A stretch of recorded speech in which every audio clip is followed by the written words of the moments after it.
Welcome Abbas master and পিভিতে। আমরা এর আগে পর্যন্ত ই বচন নিয়ে আলোচনা করছিলাম, অর্থাৎ বাক্যের মধ্যে কোন নির্দেশক শব্দ থাকলে সেগুলিকে ই বচন করতে হবে, এবং বেশ কিছু বাক্য সেখানে ই বচনের নির্দেশ দেখিয়ে আমরা প্র্যাকটিস করেছি আগের দিন। আশা করি সবাই ফলো করেছো, নিশ্চয়ই প্র্যাকটিসও করেছো আশা করবো আমি। আর প্র্যাকটিস করলে নিশ্চয়ই এখানে দু একটা আমার সঙ্গে হেল্প করতে পারবে, বলতে পারবে। মনে মনে করো। কে আছে? কোনো দিনই নয়। এই কোনো নয়, কেউ নয়, কখন নয়, কোনো মতো নয়, এগুলো অনেক হয়ে গেছে। কোনো দিনই নয়, এটা আর আমি যাচ্ছি না। একটা এক্সাম্পল বলে দিচ্ছি। এক্সাম্পল, ডাক্তাররা কোনো দিনই অজ্ঞ নয়।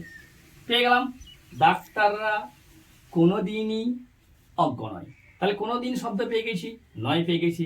তাহলে আমরা এটাকে কি বচন করতে পারবো? কি বচন করলে কি হবে? কোনো ডাক্তার নয় অজ্ঞ। হয়ে গেল। এবার দেখা যাক অন্যগুলো কি কি আছে। একটিও নয়। একটিও নয় কি বলা যাবে? একটিও নয় দে, কিছু একটা বলা যায় তো। দেখা যাক কি বলা যায়। একটি ও কি বলা যাবে? উত্তর। একটিও উত্তর, যা খুশি বলা যাবে। ভুল নয়, ঠিক নয়, নয় থাকলেই হচ্ছে আর কি। ভুল নয় পেয়ে গেলাম। তাহলে একটিও নয় কথাটি আমরা পেয়ে গেলাম এখানে। একটিও আর নয় বাক্য পেয়ে গেছি।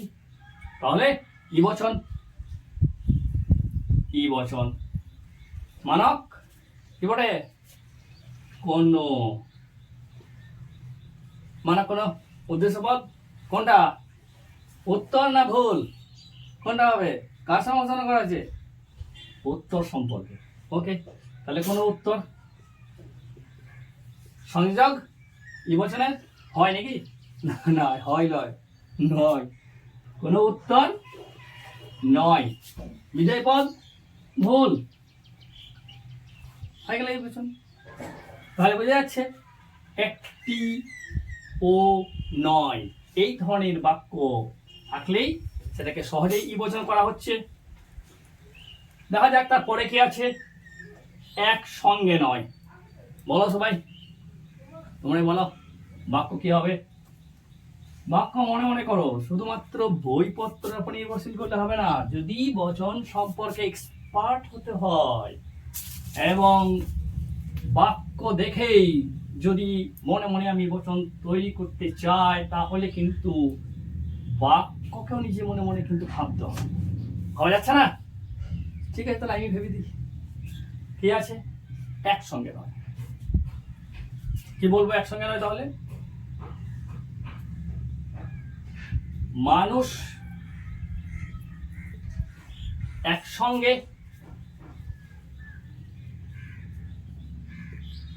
মানুষ একসঙ্গে দানব ও দেবতা নয়। ঠিক আছে, পাওয়া গেছে কথা। দানব ও দেবতা নয়, মানুষ একসঙ্গে দানব আর দেবতা হতে পারে না। কারণ দেবতা হলে সে দেবতাই হবে, সে কোনদিন দানব হতে পারে না। তাহলে এইটাকে বচন করে ফেলা যাক। একসঙ্গে নয়, তাহলে হয়ে যাবে কি? ই বচন। ঠিক আছে, ই বচন মানক বসিয়ে ফেলি। কোন? এবার উদ্দেশ্য পদ। মানুষ, দানব, দেবতা, তিনটে শব্দ রয়েছে, তিনটি শব্দ ফাইট করছে। এখানে মূল বিষয় হচ্ছে দানব আর দেবতা। বাক্যটিতে প্রাসঙ্গিকভাবে নির্দেশ করছে দানব দেবতার সম্পর্ক। তাহলে উদ্দেশ্য এবং বিধেয় এদের দুজনের মধ্যে, মানুষটা কিন্তু এক্ষেত্রে ব্যবহার না করাটাই উচিত। তাহলে উদ্দেশ্য পদ হবে কোনো দানব, সংযোজক হচ্ছে নয়, আর বিধেয় পদ হয়ে গেল দেবতা। হয়ে গেছে কোনো দানব নয় দেবতা। এরকম আরো উদাহরণ আমরা বলতে পারি। কোনো মানুষ একসঙ্গে আস্তিক ও নাস্তিক নয়। বোঝা গেল? একই রকম ব্যাপার। যাক, চলে যাচ্ছে এবার পরের অপশন কোনটি নয়। বাক্য মনে মনে ভাবো বা তোমরাই বলো, কোনটি নয় কি বাক্য বলা যেতে পারে? বলা গেল পাখিদের কোনটি মাছ নয়। পাখিদের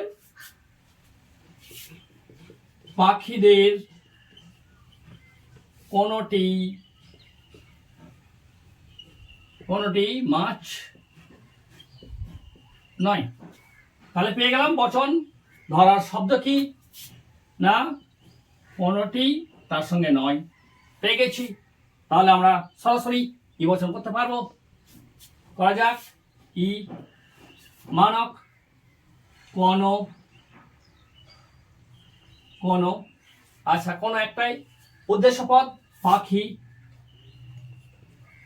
ভুল করে পাখি দিয়ে বসাবো না, কারণ বহু বচন ব্যবহার হবে না। তাহলে কোনো পাখি, সংযোজক নয়, বিধেয় পদ মাছ হয়ে গেল। তাহলে কোনটি নয়, এই কোনটি নয় থাকলে পরে আমরা ই বচন করে নেব বা ই বচন আমাদেরকে করতেই হবে। চলে যাচ্ছি পরবর্তী অপশনে। একেবারেই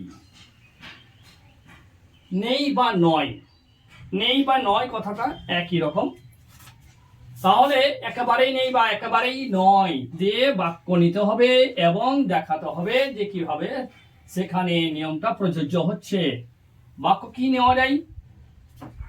নেওয়া যাক সোনা। সোনা একেবারেই কি বলবো? মূল্যহীন। একেবারেই মূল্যহীন নয়, নয় আর নেই একই ব্যাপার।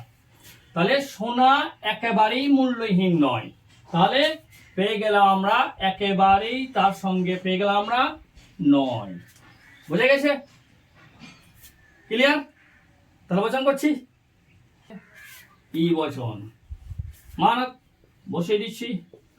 কোন উদ্দেশ্যপদ সোনা, সংযোজক নয়, বিধেয় পদ মূল্যহীন।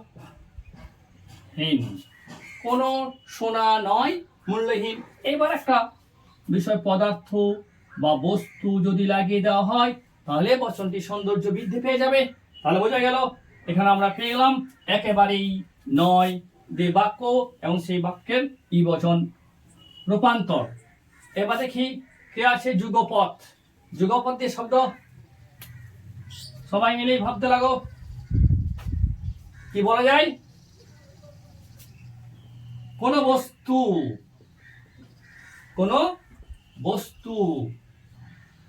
যুগপৎ। যুগপৎ কি বলবো? সাদা, কালো নয়। এই যে যুগপৎ কথাটা পেয়ে গেলাম নয়। যদি এখানে বলা যায় আর একটা শব্দ পেয়ে গেছি কোন নয়, সে একই ব্যাপার। কোন নয় থাকলে ই বচন, আর যুগপৎ নয় থাকলে ই বচন। তাহলে আমরা ডাইরেক্ট ই বচন করে নেব। কোন কি বলবো? সাদা। কোন সাদা বস্তু নয় কালো বস্তু। ওকে, আশা করি বোঝা গেছে। Thank you.